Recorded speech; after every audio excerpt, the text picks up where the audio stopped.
Setelah menempuh perjalanan jauh, Ciora, gadis cantik berumur 17 tahun, turun dari bis di terminal. Ciora pun mencari tukang ojek karena tempat yang ditujunya masih jauh dari situ. Ciora mau berkunjung ke rumah omnya. Sayangnya, Ciora tak menemukan tukang ojek. Ciora tak punya kuota hingga tak bisa pesan ojek lewat online. Dan konter pun sudah pada tutup karena petang sudah larut. Ciora! Terdengar suara memanggilnya. Segera Ciora menoreh ke arah sumber suara. Tampak pemuda yang tak asing baginya. Parel? Ya, Parel. Teman satu sekolah Ciora saat SMP. Namun, sudah 2 tahun, Ciora tak bertemu dengannya. Parel juga tetangga dari Om Ciora. Ciora, mau kemana? Mau ke rumah omku. Aku antar ya, tapi jalan kaki, biarin. Iya, Parel, biarin deh. Kalau ada temen, Ciora mau jalan kaki ke rumah Om Dapin. Ciora pun berjalan kaki dengan Parel hingga sampai di depan rumah omnya. Rumah omnya terbuka lebar. Om, teriak Ciora, namun tak ada jawaban. Parel, terima kasih banyak udah nganter Ciora ya. Iya, sama-sama. Ciora yang lelah pun nyelonong masuk ke rumah omnya, duduk di sofa. Tak lama kemudian HP Ciora bergetar. Ada pesan masuk. Ternyata ada kuota masuk ke HP Ciora. Betapa senangnya Ciora, walau Ciora tidak tahu dari siapa kuota itu. Lalu HP Ciora berdering.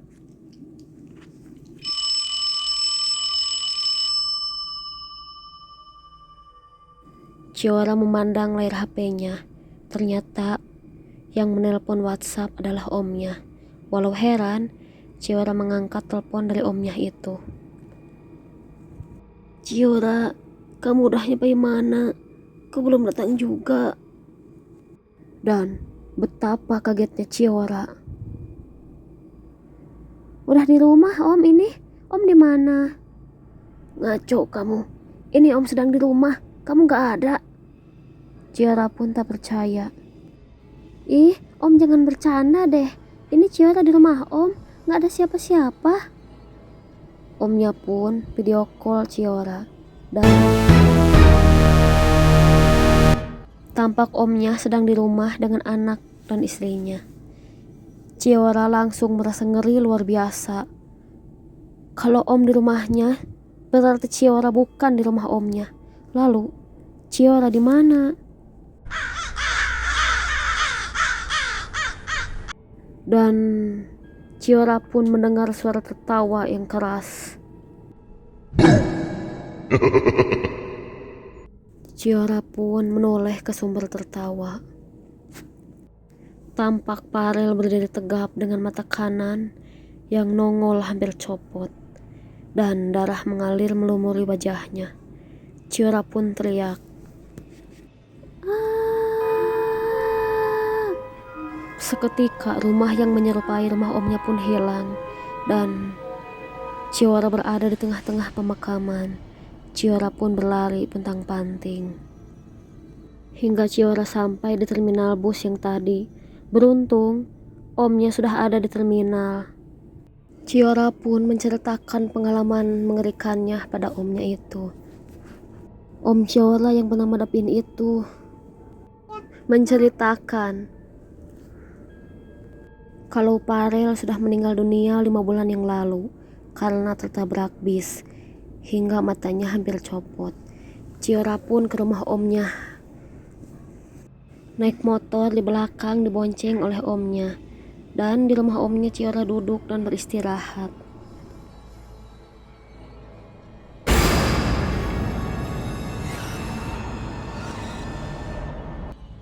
Jopan mencintaimu, Renita. Tapi kamu kini acuh. Tidur pun kamu seolah tak mau lagi dengan Jopan. Padahal Jopan suamimu. Ya, seminggu lalu Jopan melihat kamu, Renita. berpelukan dengan Irfan yang kamu bilang temanmu. Ya, tapi sejak ketahuan selingkuh, kamu jadi berubah kok Renita. Kamu jadi mau menghangatkan Jopan lagi. Sekarang pun Jopan sedang kamu hangatkan ya. Dihangatkan oleh kulit lembutmu yang sudah jadi jaket, bau amis dan basah dengan yang merah.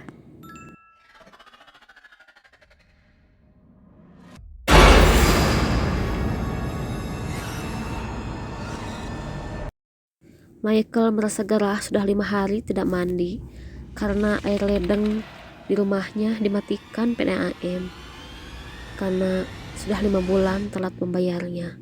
Michael duduk lesehan di dalam gubuk rayotnya. Tak lama kemudian tetangganya nyelonong masuk dan berkata, "Kasihan deh airnya dicabut PDAM, bau deh lu." Michael pun tersenyum. Michael pun bisa mandi deh pakai sabun dan siram tubuhnya, lalu berkata, "Untuk apa Michael bingung mikirin air kalau tetangga Michael bisa mempersembahkan cairan untuk Michael walau cairannya merah dan bau anyir."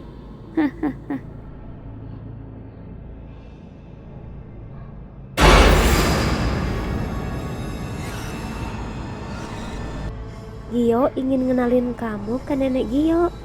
Kamu teman baru Gio.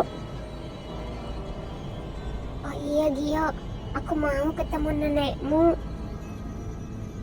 Gio pun mengajak temannya yang bernama Rania itu menuju rumah neneknya yang terpencil berada di tengah hutan. Sesampainya di depan rumah neneknya, Gio pun mengajak Rania masuk ke rumah neneknya.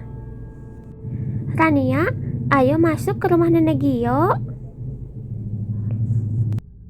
Gio dan Rania masuk ke dalam rumah tua itu. Namun sesampainya di dalam dan Rania melihat neneknya Gio, Rania pun langsung lari terbirit-birit. "Ih, kok lari Dion? Padahal nenek Gio baik loh. Itu binatang peliharaannya yang berwarna putih, yang jumlahnya ratusan pun disayangnya, sampai dibiarin menggeliat di lehernya, kedua tangannya dan juga kedua kakinya."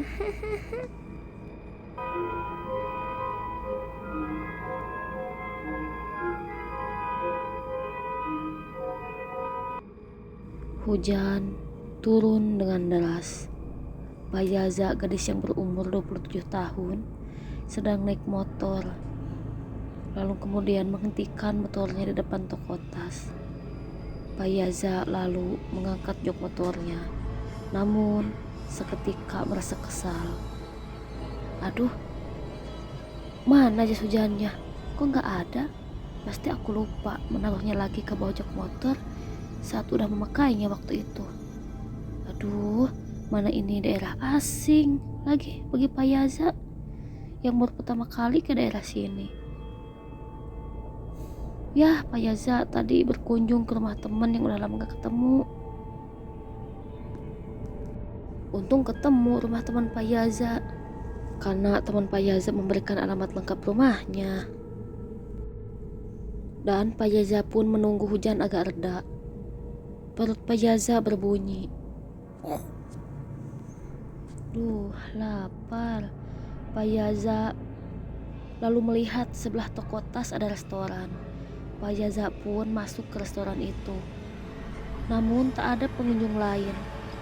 Yang ada adalah nenek kurus berkacamata sedang membaca koran. "Mau pesan makanan, teh?" tanya nenek itu dengan ramah. "Oh iya, ada menu apa aja, Nek? Kami jual sup ayam hangat." "Oh iya, aku mau."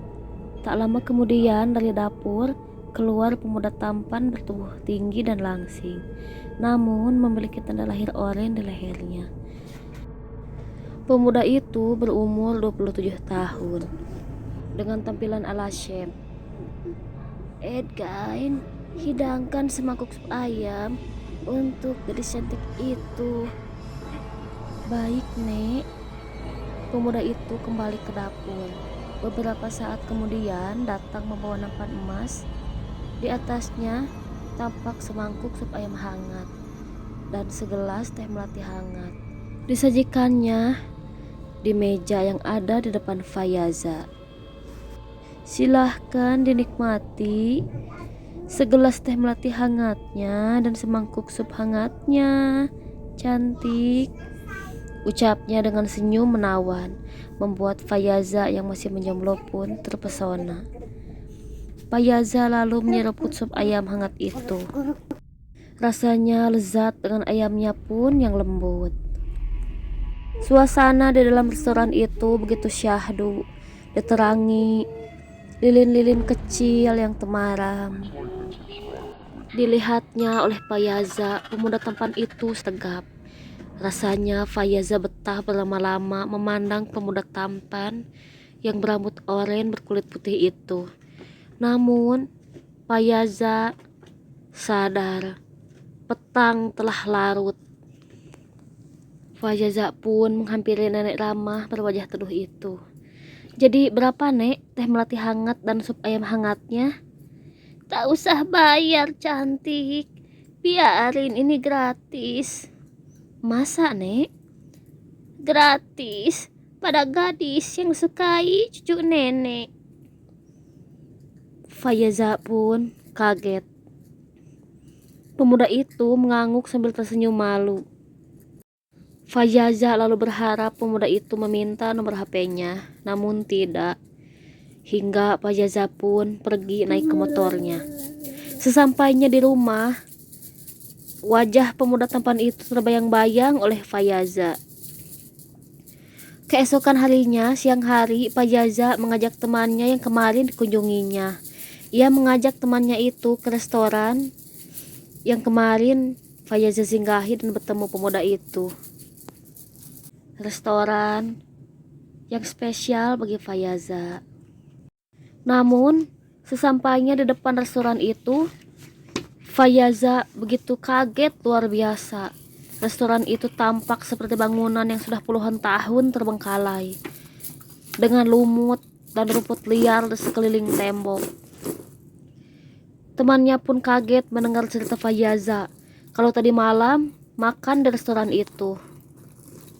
Jangan ngaco kamu, Fayaza. Restoran itu sudah 50 tahun terbengkalai. Jadi, dulu ada nenek-nenek pemilik restoran. Dan nenek-nenek itu berasal dari Perancis. Dan yang menjadi chefnya adalah cucunya yang bernama Edgain. Namun, nenek-nenek itu dan juga Edgain dirampok restorannya. Hingga mereka digituin hingga jadi 11 bagian. Ih, ngeri deh pokoknya.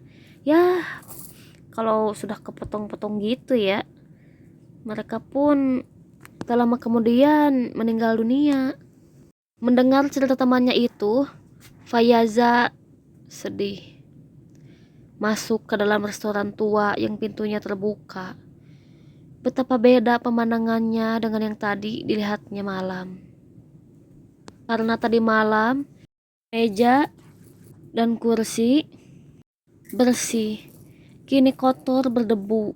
Dan Fayaza melihat cipratan darah yang sudah lama mengering di dinding dan juga lantai. Sungguh menyayat hati. Karena Fayaza ingin bertemu lagi dengan pemuda itu, Fayaza pun malam hari kembali ke restoran itu, berharap dirinya memang bertemu lagi dengan pemuda itu. Fayaza pun berharap bisa bertemu lagi dengan nenek pemuda itu. Namun sayang, penampakan resto itu tetap seperti yang dilihatnya pada siang hari. Tampak terbengkalai. Esok malamnya pun Fayaza datang lagi dan lagi. Walau tak ada lagi Edgain dan neneknya di sana. Walau begitu, Fayaza berharap Edgain dan neneknya melihatnya, walau dirinya tak bisa lagi melihat Edgain dan neneknya.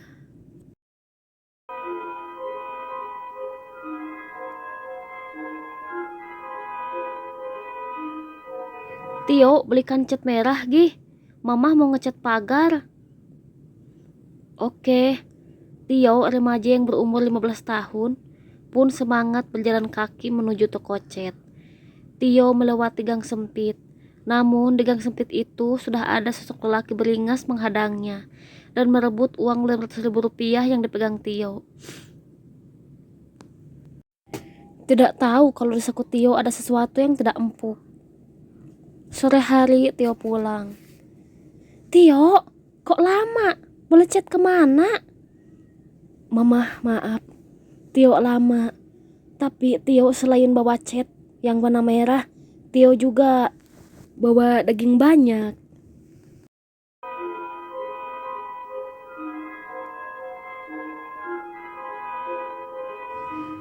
Eli sayang, mau makan apa siang ini?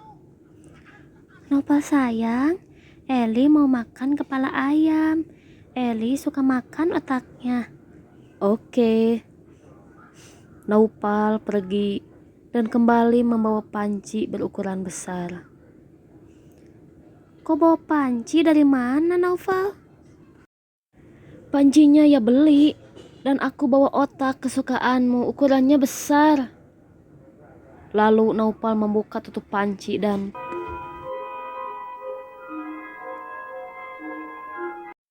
tampak otak besar berlumuran darah di dalam panci itu. Hah? Otak apa itu? Teriak Ella. Otak Marpel teman kita. Soalnya kemarin kakaknya Marpel bilang kalau Marpel itu katanya gak punya otak. Ya udah deh. Penasaran kan aku tuh ya. Ya udah. Ih, dibelah aja kelapanya. Ada isinya ya otaknya itu.